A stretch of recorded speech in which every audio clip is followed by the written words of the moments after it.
present by जीएश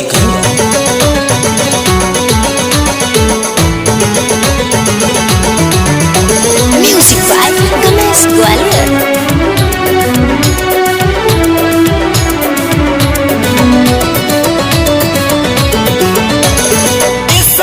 तोहरा से करी गोहार करी धीरे से पार ऐसैया तोहरा से करी गोहार करी धीरे से पार सहेला ना दर्द हमरो जोगार करी धीरे से पार सहेला ना दर्द हमरो जोगार करी धीरे से पार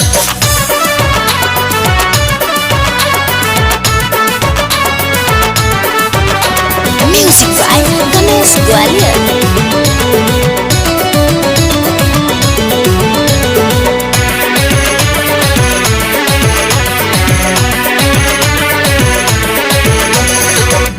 सुहाग रात के ऐसन चिन्हासी जैसे देहला केहू केहू के फांसी ये सैया बिना सुहाग रात के ऐसन चिन्हासी जैसे देहला केहू केहू के फांसी कोके जबरदस्ती देव का फार करी धीरे से पार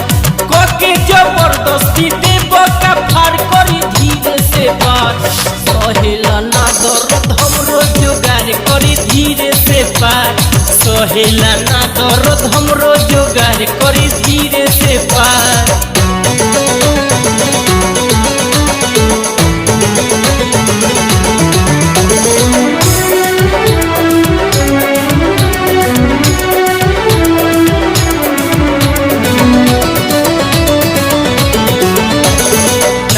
से छोट राहुल बा हमरो पीस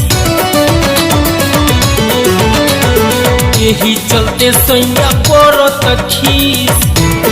सुनी ना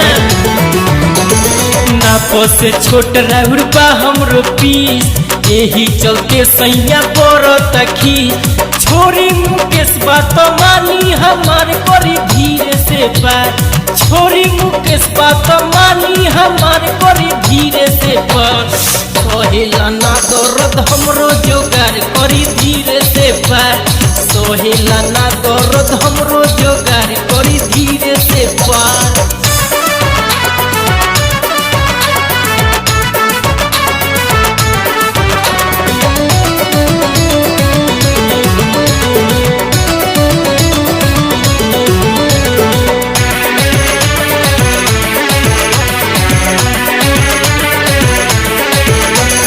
छोड़ दी पिया मंटू सनेहाल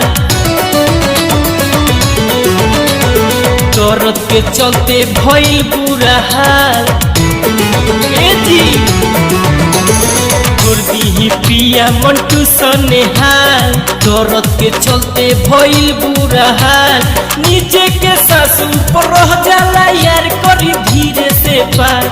नीचे के सास ऊपर रह जाला यार करी धीरे से पार सहेला ना दर्द हमरो जोगार करी धीरे से पार सहेला ना दर्द हमरो जोगार करी धीरे से पार ऐसैया तोहरा से करी गोहार करी धीरे से पार ऐसैया तोहरा से करी गोहार करी धीरे से पार सहेला ना दर्द हमरो जोगार करी धीरे से पार सहेला ना दर्द हमरो जोगार करी धीरे से पार सहेला ना दर्द हमरो जोगार करी धीरे से पार सहेला ना दर्द हमरो जोगार करी धीरे से पार सहेला ना दर्द हमरो जोगार